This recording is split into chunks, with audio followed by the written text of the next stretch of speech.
Let's see what's in the box with this 10th generation iPad. In addition to the iPad comes a USB-C to USB-C cable and a 20W power adapter. It was released in 2022, and this is the most basic and affordable iPad you can buy. A tablet that arrived with a renewed design, featuring a large display of almost 11 inches, solid performance, and still offering a great price-to-quality ratio. So, is it still worth it in 2025? And who is this iPad perfect for? Let's find out. The first reason why this iPad is still relevant is its design. It has been revamped compared to the previous version, featuring symmetrical bezels on the front, making it look more modern and in line with the iPad Pro and iPad Air models. It also has flat edges and rounded corners, a design we love in the higher-end models. The color options are another highlight. This iPad was launched in vibrant and fun colors, along with the classic gray and white models, which also look great. Although it feels slightly thicker and heavier than the iPad Pro, it is still well built, with a sturdy unibody metal construction. It is made to last, whether you use it at home or take it with you everywhere. The second reason why I think it's worth it is its price.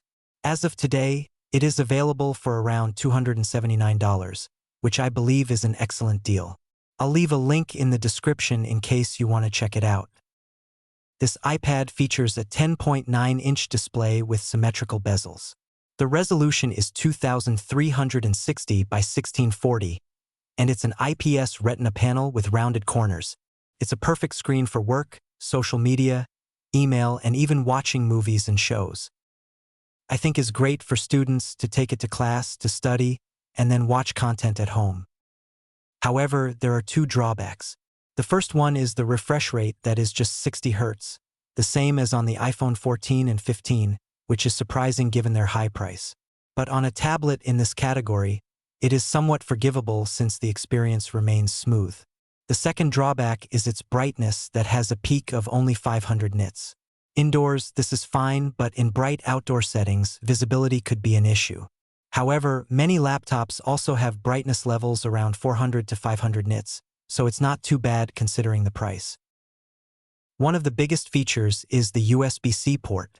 This means you can connect USB-C flash drives, charge devices, and even connect an external display up to 4K 30 Hz or 1080p 60 Hz, something impossible with a Lightning port.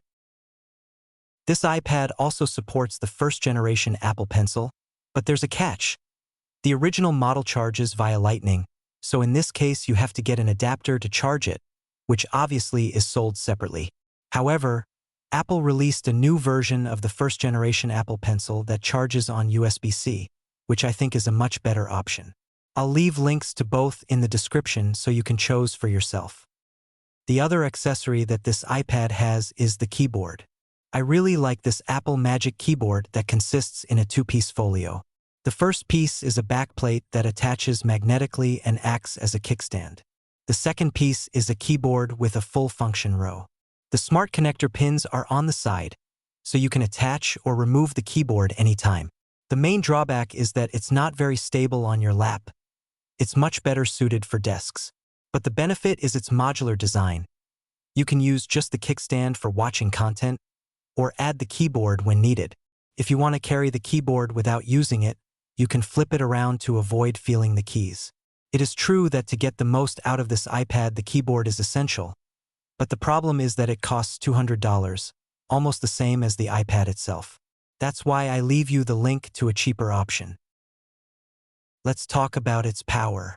I tested this 10th generation iPad with the A14 Bionic chip, the same processor found in the 4th generation iPad Air and iPhone 12, so you can imagine its performance.